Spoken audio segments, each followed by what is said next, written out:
मन से बातचीत किया करो। ये मन हार जाएगा कुछ दिन के बाद। ये तुम्हारा मन दूसरे मन से बात करेगा कि हमारा मालिक जो है ना बड़ा चालू हो गया है, अब हमको पहचान लिया है। हाँ, वो दुखी हो जाएगा, दुखी होकर दूसरे से बोलेगा। और तुम मन नहीं हो, इसलिए तुम दुखी नहीं हो सकते। तुम शुद्ध बुद्ध चैतन्य आत्मा हो। यही बात सिखाने के लिए महापुरुष के समक्ष शिष्य बन करके आते हैं। शिष्य बन करके इसलिए नहीं आते, टांग ठीक हो गया, कमर में दर्द वो था वो ठीक हो गया, माथा फूट गया था माथा जूट गया, हड्डी टूट गई थी बिना इलाज के जूट गया, मैं टकला हो गया था बाल खदखदा के निकल गया आपकी कृपा से, और हम ऐसे जा रहे थे मोटरसाइकिल से, अचानक सामने से ट्रक आया और लगा कि आप ही बैठ के बचा लिए। ठीक है, सब तो होता ही रहता है। आत्मज्ञान हुआ क्या? ये तो रोज होता रहेगा। लोग इसी को बड़ा चमत्कार मानते हैं, इसी को उपकार मानते हैं। और गुरु बैठ के बड़ा चिंतित रहता है, यार ये इसको उपकार मान रहा है, चमत्कार मान रहा है, आत्मज्ञान इसको हुआ नहीं। ये मूलधन गंवा करके ब्याज के चक्कर में पड़ा हुआ है ये आदमी। ये नहीं है महिमा। आज भी कभी हम देखते हैं कि चलो गुरु चर्चा करें, गुरुदेव के विषय में कुछ बोलिए, शुरू हो जाएगा। हमारा 1997 में कमर में ऐसा दर्द था कि कमर एकदम ठीक नहीं हो रहा था, तो उसी समय गुरुजी आए और गुरुजी को हम झुक के प्रणाम किए और गुरुजी कहे कि आशीर्वाद है। उस दिन से आज तक कमर मेरा कमरा हो गया है, बिल्कुल दर्द नहीं है। बाहर एक कृपा, ऐसी कृपा, ये गुरु कृपा है, इतना ही गुरु कृपा है। इतना तो डॉक्टर कर देगा, फिजियोथेरेपिस्ट कर देगा, फिर ये महापुरुष क्यों है? फिजियोथेरेपिस्ट के पास तो तुम रोज नहीं जाते हो, रोज जाकर दंडवत नहीं करते हो। गुरुर् ब्रह्मा, फिजियोथेरेपिस्ट महोदय को प्रणाम करता हूं, तमेव माता च पिता तमेव। जितने दिन तक वो करानी है करवाया, पैसा दिया, राम राम डॉक्टर साहब, फिर ठीक है आइएगा, फिर मिलिएगा। पर गुरु के ऊपर तो तुम समर्पित होते हो, जाकर के पूर्ण रूप से समर्पित होते हो। बोले गुरु जी मेरे अपने हैं, कुछ भी करे मैं गुरु जी का हूं, गुरु जी से दूर नहीं जा सकता। ये कमर दर्द ठीक करने की, एक छोटी सी कहीं काम लग जाए, नौकरी लग जाए, इसके लिए। चाइना में, रसिया में तो बहुत से लोग, क्यूबा में, वो ईश्वर को मानते ही नहीं, बहुत सारे लोग ऐसे हैं। वो भी तो जी रहे हैं, वो भी तो खा रहे हैं, उनके पास भी तो कारें हैं, बंगले हैं। हाँ बताओ मेरे को, जो नहीं मानते उनके पास भी हैं। मान के अगर कार और बंगला ही मिला तो बिना मानने वालों को कैसे मिला? कोई बताएगा? जो नहीं मानते उनको कैसे कार मिल रहे हैं? इसके लिए ईश्वर है। पर वो कार वाले भी बेकार की जिंदगी जी रहे हैं, टेंशन में है, डिप्रेशन में है। कार मिल जाए संसार में, ये बड़े सरकार का काम नहीं है, बल्कि बड़े सरकार का काम यह है कि सुदामा जैसे कुछ भी न रहे तब भी कृष्ण तुम्हें गले लगाने को लालायित रहे और तुम आनंदित होकर के झोपड़ी में भी उनका नाम करते रहो। ये सरकार की कृपा है। इतना आत्मज्ञान जिसके पास हो, अनासक्त विदेह, देह के ऊपर जिसकी आसक्ति न हो, यह गुरु कृपा है। इस कृपा के लिए हम कभी मानते ही नहीं। अच्छा लगता है सुनने में, इसी को लोग वीडियो भी बनाते हैं और इसको प्रचार भी करते हैं, चैनल भी इसी पर चलते हैं। वो नहीं देखते थे टीवी पे कभी, वो जो राम बने थे अरुण गोविल आ जाते थे, मेरे जोड़ों में बड़ा दर्द था और फिर एक दिन मुझे मिला अचानक ऑर्थो, डॉक्टर ऑर्थो का ये, और फिर मैंने इसकी सिकाई की, फिर घसाई की, फिर पुताई की और अब मैं टकाटक चल रहा हूं। मैं बिल्कुल टकला हो गया था, चारों तरफ से गंज निकल गए थे, फिर एक दिन मुझे मिला खबड़ू मार का तेल, और वो खबड़ू मार का तेल लगा करके झबड़ू जैसा मेरा बाल हो गया। कमाल है। क्या है सब, क्या कर रहे हो?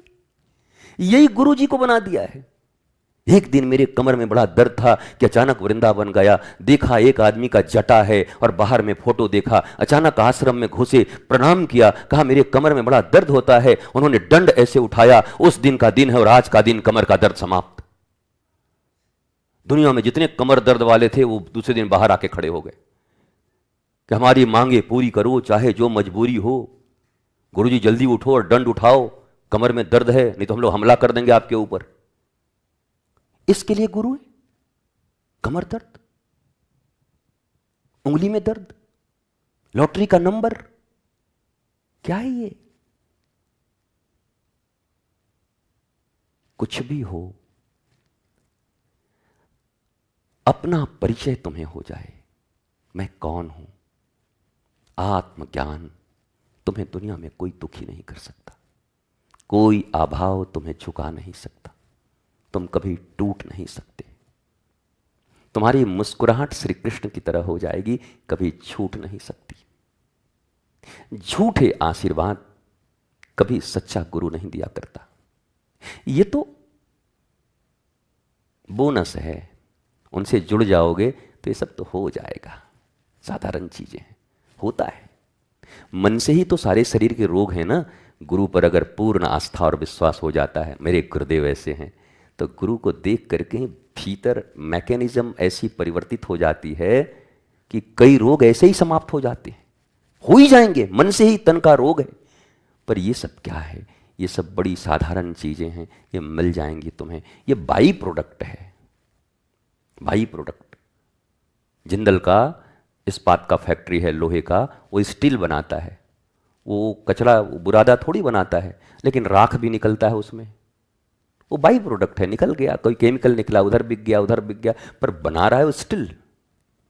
तो हमारा जीवन इन बाई प्रोडक्ट के लिए नहीं है, गुरु बाई प्रोडक्ट के लिए नहीं है। गुरु के पास एक लक्ष्य, गुरुदेव अगर दास योग्य हो तो आत्मज्ञान का निवेदन करता है, हे गुरुदेव पूर्ण समर्पित हूं, मेरी कोई डिमांड नहीं, मैं बिल्कुल जैसे जल में बूंद में, सागर में बूंद मिलता वैसे मिल गया हूं, मेरी कोई अलग सत्ता नहीं है। जहां ले चलोगे वहीं मैं चलूंगा, कि जो तुम कहोगे वही मैं करूंगा। जहां नाथ रख लोगे वहीं मैं रहूंगा, कि जो तुम कहोगे वही मैं करूंगा, कि जो तुम कहोगे वही मैं करूंगा। ऐसी समर्पण जब शिष्य करता है, तब गुरुजी क्या कहते हैं? आ चल के तुझे मैं लेके चलूं एक ऐसे गगन के तले, जहां गम भी न हो, आंसू भी न हो, बस प्यार ही प्यार पले। एक ऐसे गगन के तले। कोई देवानंद नहीं ले जा सकता ऐसे जगह पर। देवानंद के बाप की हस्ती नहीं है, न कोई राज कपूर, न देवानंद, न कोई किशोर कुमार, न कोई मोहम्मद रफ़ी, कोई नहीं ले जा सकता। भारत की इतनी स्वर सम्राट, साम्राज्ञी, क्या नाम है, लता मंगेशकर, अपने जीवन के अंतिम क्षणों में उनसे पूछा गया कि दोबारा आपका जन्म हो तो ईश्वर से आप क्या मांगेंगी? तो उन्होंने कहा, मैं ईश्वर से मांगूंगी मुझे दोबारा लता मंगेशकर बना के पैदा मत करना। क्यों? बोला, लता मंगेशकर के जितने कष्ट हैं वो सिर्फ मैं जानती हूँ, इतने दुख मैं नहीं झेल सकती। और दुनिया जानता है कि वो सेलिब्रिटी हैं, सुपरस्टार हैं, पर वो कह रही हैं मैं दोबारा भगवान से बोलूंगी मुझे। यही बात आइंस्टाइन कहता है कि अगर गॉड होता है तो गॉड से मैं कहूंगा मुझे आइंस्टाइन मत बनाना। ये वो लोग हैं, दुनिया के सर्वश्रेष्ठ लोग, पर इनके गम हम नहीं जानते हैं। हम बाहर देखते हैं, बाहर से उनके गाड़ी, बंगले, मोटर, उनके फोटो, उनके फॉलोअर्स, पर भीतर जिगरा में क्या चल रहा है ये कोई नहीं जानता। कितने तनाव हैं, कितने दर्द हैं, कितने दुख हैं, कोई नहीं देखता। क्या तुम वैसा ही बनना चाहते हो? श्री कृष्ण भी बहुत सुंदर बांसुरी बजाते हैं, पर मुस्कुराते भी हैं। हम ये नहीं कहते कि कलाकार बनना खराब है, दुनिया के श्रेष्ठ कलाकार बनो, पर वैसे कलाकार बनो जो पहली कला ये है आत्मज्ञानी उसके बाद तबले बजाओ कि फिल्मों में काम करो, कि बंसी बजाओ, कि नौकरी करो, हर जगह मुस्कुराते रहोगे। पर पहला जो कला है वो आत्मज्ञान का है, भक्ति का है। तो ये गाना गुरु ही, सदगुरु ही गा सकता है। आ चल के मैं तुझे लेके चलूं एक ऐसे गगन के तले, जहां गम भी ना हो, आंसू भी ना हो, बस प्यार ही प्यार। प्यार कौन है? तो प्यार का सागर है। वही है ना प्यार, वही है ना। Love is God, God is love. प्रेम ही ईश्वर है ना। प्रेम स्वरूपा। कौन है ईश्वर? प्रेम स्वरूपा। नारद जी से पूछा गोपी कौन है? बोला प्रेम स्वरूपा। बोला कृष्ण कौन है? बोला प्रेम स्वरूपा। राधा कौन है? बोला प्रेम स्वरूपिणी। प्रेम, प्रेम की ही रूप हैं। तो प्रेम ही ईश्वर हैं। ईश्वर का स्वरूप ही प्रेम है। किसी को प्रेम मिल गया तो समझ लो ठाकुर जी मिल गए। फिर कोई कमी है क्या? प्रेम मिल गया उसको, ठाकुर जी मिल गए, राधा रानी मिल गई। तो सदगुरु में ही वो शक्ति है जो तुम्हें ऐसी जगह आत्मज्ञान के माध्यम आत्मज्ञान दे देगा। फिर जहां गम भी ना हो, आंसू भी ना हो, बस प्यार ही प्यार पले। बाकी देवानंद बेचारा गाते रह जाए, थोड़ी चला जाएगा, उसको खुद ही इतना कष्ट है।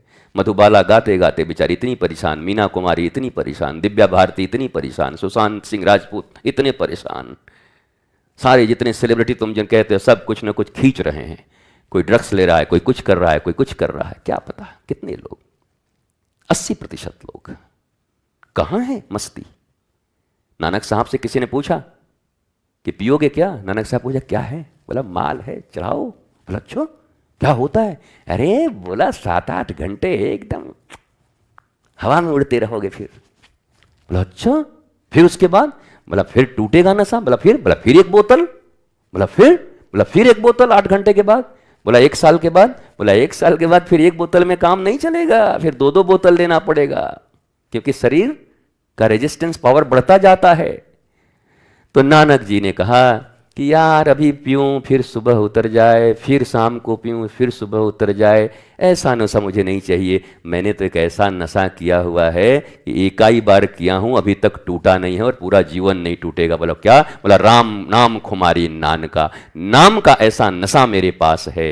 नाम, नाम यही भक्ति है, नाम ही आत्मज्ञान है।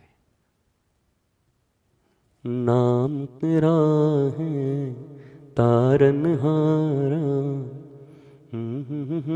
दर्शन होगा